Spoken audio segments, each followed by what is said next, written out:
കുറിച്ചാണ് പലപ്പോഴും ചിന്തകൾ മനുഷ്യൻ. വിശുദ്ധ ഖുർആനിൽ അള്ളാഹു പറയുന്നുണ്ടല്ലോ മറ്റിടത്ത്, സൂറത്തു നമ്മൾ എപ്പോഴും ഓതുന്നതാണ് സൂറത്തുൽ കഹ്ഫ്.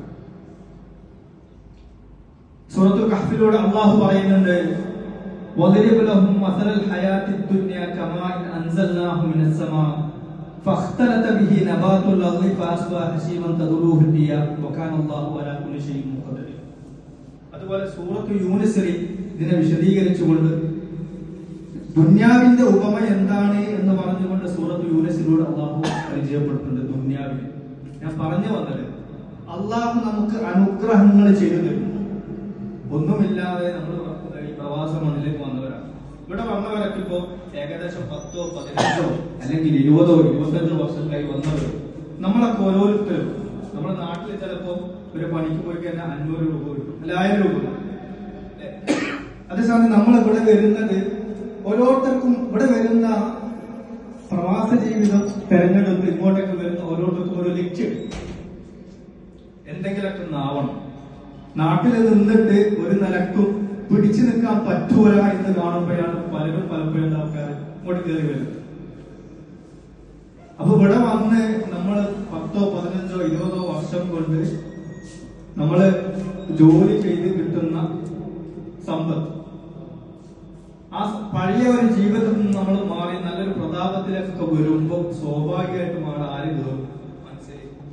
ഇബ്ലീസ് കയറും. അങ്ങനെയാണ് മനുഷ്യന്റെ പ്രകൃതി. അതാണ് ഖുർആൻ അതുകൊണ്ടാണ് ദുനിയാവിന്റെ ഉപമയിൽ ദുനിയാവ് എന്താണെന്ന് പറയുന്നത്. ദുനിയാവിന്റെ പച്ചപ്പ് കണ്ട മതി മറന്നു പോകും ഇവിടുത്തെ സുഖ സൗകര്യങ്ങളൊക്കെ കാണുമ്പോൾ. ഇപ്പം നമ്മൾ ഉൾക്കൊള്ളുന്ന രാജ്യത്തിന്റെ പഴയ ഒരു പ്രതാപവും ഇപ്പോഴത്തുള്ള ഒരു സിറ്റുവേഷൻ ഒക്കെ നോക്കും. സ്വാഭാവികമായിട്ടും ഇതൊക്കെ നമ്മൾ ഉണ്ടാക്കിയെടുത്തതാണ് എന്ന് തോന്നിപ്പോകും. അതാണ് ദുനിയാവ്. അള്ളാഹു അവിടെ സൂചിപ്പിക്കുകയാണ്, നിങ്ങളെ കുറച്ചൊക്കെ ഭയം നൽകിയിട്ട് പരീക്ഷിക്കും. നമ്മളത്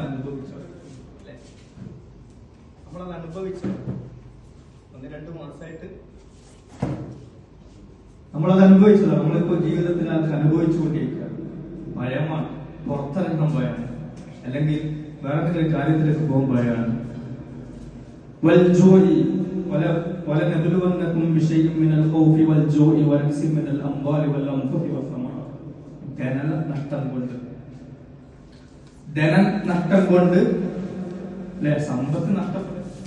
ആ സമ്പത്ത് നഷ്ടപ്പെടൽ കൊണ്ട് അല്ലാഹു നമ്മൾ എന്താകും? പരീക്ഷിക്കും. എന്റെ പ്രിയമുള്ളവരെ, പലരും ദുആ ചെയ്യുന്നുണ്ട് ജോലിന്റെ വിഷയമാണ്. ഇന്നൊരാൾ എന്നോട്, ഞാൻ ഒരു പ്രോഗ്രാമിൽ പോയപ്പോഴോട് പറഞ്ഞു, കാര്യം ഉസ്താദേ നിങ്ങൾ പ്രത്യേകം ദുആ ചെയ്യണം. കാരണം എന്റെ കമ്പനിയിൽ 1000 എംപ്ലോയീസ് ഉണ്ട്, 250 ആണ് തിരിച്ചു കൊടുക്കും. 1000 എംപ്ലോയീസ് ഉണ്ട്, അല്ലെങ്കിൽ അറിയപ്പെട്ട ഒരു കമ്പനി 250 ആൾക്കാരെ തിരിച്ചു കൊടുക്കും. ഓരോ ആഴ്ചയും ലിസ്റ്റ് വാങ്ങുന്നുണ്ട്. അങ്ങനെ എന്റെ പ്രിയമുള്ളവരെ, നമ്മൾക്കിടയിൽ ഉള്ള പലരും ജോലി സംബന്ധമായിക്കൊണ്ട്, നമുക്കൊക്കെ ജോലി സംബന്ധമായിക്കൊണ്ട്, ബിസിനസ് സംബന്ധമായിക്കൊണ്ടൊക്കെ പ്രശ്നങ്ങളും പ്രയാസങ്ങളൊക്കെ ഇങ്ങനെ വന്നുകൊണ്ടിരിക്കുക. അള്ളാഹു അവന്റെ വിശുദ്ധ ഖുർആനിലൂടെ പറയാണ്, കുറച്ചൊക്കെ ഭയം, പട്ടിണി, ധനനഷ്ടം ഇവയൊക്കെ നൽകിയിട്ട്